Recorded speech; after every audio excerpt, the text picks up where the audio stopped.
Assalamualaikum warahmatullahi wabarakatuh. Terkait pentingnya menjaga pandangan, terdapat cerita yang menarik yang dikisahkan oleh Jabir bin Abdullah Al-Ansari. Diceritakan, ada seorang sahabat Nabi yang mulia, berasal dari kalangan Ansar yang bernama Sa'labah bin Abdurrahman Al-Ansari. Sa'labah adalah seorang pemuda Ansar yang soleh. Ia sahabat dekat atau asisten pribadi Rasulullah yang sigap dan cekatan dalam melayani Rasulullah. Suatu ketika, Sa'labah secara tidak sengaja melihat seorang perempuan Ansar yang sedang mandi. Lalu,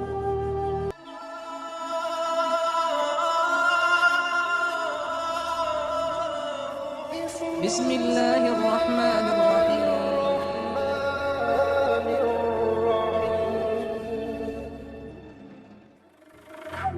Dikisahkan, pada suatu ketika Sa'labah mendapatkan tugas dari Rasulullah, dan ia pun segera mengerjakan perintah yang mulia. Di tengah perjalanan, Sa'labah melewati rumah seorang Ansar. Secara tidak sengaja melihat seorang perempuan kaum Ansar yang sedang mandi. Sesaat dia terpana dengan apa yang dia lihat. Namun seketika itu ia tersadar. Rasa akan pengawasan Allah Ta'ala muncul. Peristiwa itu bukannya membuatnya senang, malah mendatangkan keresahan dan ketakutan. Ia khawatir perbuatannya itu akan menyulut turunnya wahyu. Maka ia lari hingga mencapai pegunungan yang terletak di antara kota Makkah dan Madinah dan tinggal di sana. Di atas sana, Sa'labah tak pernah berhenti berdoa. Ia terus menangis dan menangis menyesali perbuatan dosanya, sambil meminta ampunan dan bertaubat kepada Allah Subhanahu wa Ta'ala. Bila malam tiba, ia keluar dari perbukitan dengan meletakkan tangannya di atas kepala sambil berkata, "Mengapa tidak dicabut saja nyawaku dan engkau binasakan tubuhku dan tidak membiarkan aku menanti keputusan?" Sampai berhari-hari, Sa'labah tidak ada lagi menampakkan diri di lingkungan kediaman Rasulullah. Sahabat-sahabat yang lain juga tidak ada satupun yang tahu keberadaan Sa'labah. Hingga hari ke-40, datanglah malaikat Jibril alaihissalam menginformasikan apa yang terjadi kepada Rasulullah. "Wahai Muhammad, sesungguhnya Tuhanmu menyampaikan salam buatmu dan berfirman kepadamu, sesungguhnya seorang laki-laki dari umatmu berada di gunung ini sedang memohon perlindungan kepadaku," ungkap malaikat menyampaikan wahyu.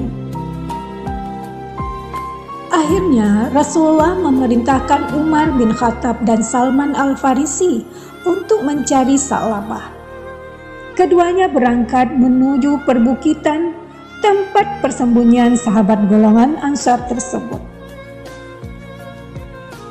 Dalam perjalanan pencariannya, Umar dan Salman bertemu dengan Dufafah, seorang pengembala ternak yang mengatakan, "Sepertinya yang kalian cari adalah orang yang beberapa hari ini sering aku beri segelas susu. Setiap dia turun dari gunung, setelah itu langsung naik lagi ke atas. Dia tidak suka bertemu manusia lain dan tampak sangat murung dan bersedih." Merasa ciri-ciri yang disebutkan sesuai, Umar menegaskan bahwa sosok tersebut adalah Sa'labah. Ketiganya pun lantas berangkat mencarinya bersama-sama. Menjelang malam, Sa'labah muncul dengan kebiasaannya tersebut. Secara diam-diam, Umar mendekati lantas memeluknya. Sa'labah berkata, "Wahai Umar, apakah Rasulullah telah mengetahui dosaku?" Umar menjawab tidak tahu dan berkata, Kemarin beliau menyebut-nyebut namamu, lalu mengutus aku dan Salman untuk mencarimu. Sa'labah meminta agar keduanya tidak membawanya menghadap Rasul kecuali ketika tengah sholat. Permintaan itu dikabulkan. Sesampainya mereka di kota Madinah, didapati Rasulullah sedang memimpin sholat berjamaah bersama para sahabatnya.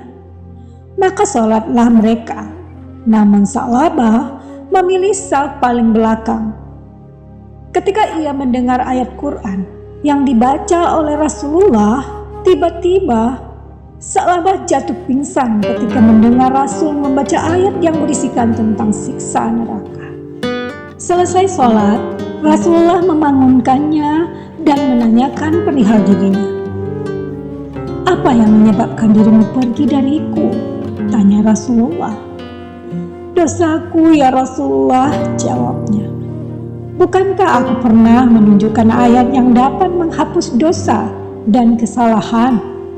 Rasulullah kemudian membacakan ayat, "Wahai Tuhan kami, berikanlah kepada kami kebaikan di dunia serta kebaikan di akhirat, dan lindungilah kami dari siksa api neraka." Quran Surat Al-Baqarah ayat 201. Lalu Sa'labah berkata, "Betul, akan tetapi dosaku teramat besar ya Rasulullah," jawabnya. "Akan tetapi kalam Allah itu lebih besar lagi," jawab Rasulullah.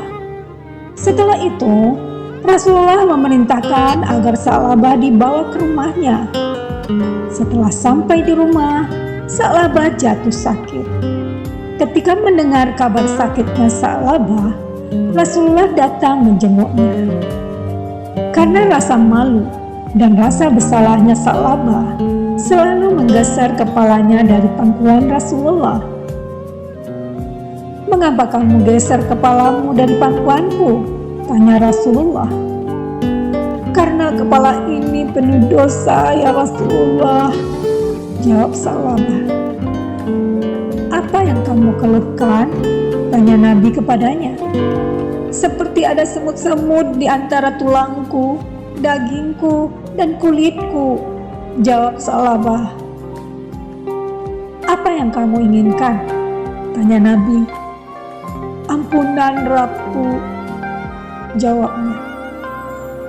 Saat itulah Jibril turun dan berkata kepada Rasulullah, "Sesungguhnya Tuhanmu berfirman kepadamu, kalau saja hambaku ini menemuiku dengan kesalahan seberat bumi dan isinya, niscaya aku akan mengampuni semua dosa-dosanya." Mendengar berita dari Jibril, Rasulullah SAW langsung memberitahu Sa'labah, "Allah Subhanahu wa Ta'ala telah mengampuni dosa-dosamu, wahai Sa'labah, dan aku ridho kepadamu." Mendengar pemberitahuan Rasulullah SAW, Sa'labah langsung terpetik, menangis terharu, dan tidak lama kemudian meninggal dunia. Innalillahi wa inna ilaihi raji'un. Kemudian Rasulullah menyuruh para sahabat agar segera mengurus jenazahnya sampai ke pemakaman. Ada kejadian menarik setelah acara pemakaman Sa'labah usai. Ketika meninggalkan area makam, Rasulullah berjalan dengan cara tidak biasa, sangat berhati-hati, berjinjit pelan-pelan. Melihat ini semua, sahabat yang hadir di pemakaman menjadi terheran-heran. "Wahai Rasulullah, apa gerangan yang membuat Anda berjalan begitu berhati-hati dan berjinjit-jinjit seperti menghindari sesuatu?"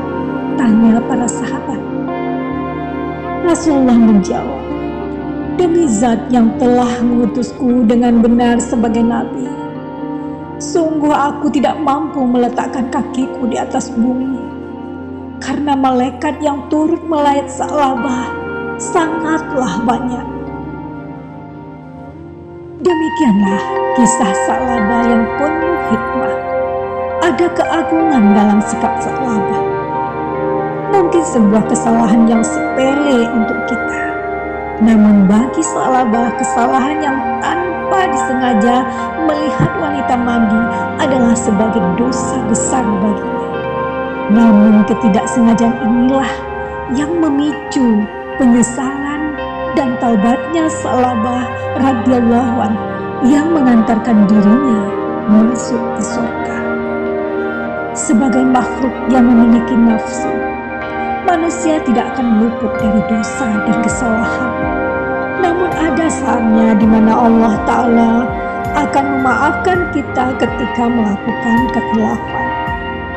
Dalam hadis disebutkan, sesungguhnya Allah memaafkan umatku ketika ia tidak sengaja, lupa, atau dipaksa.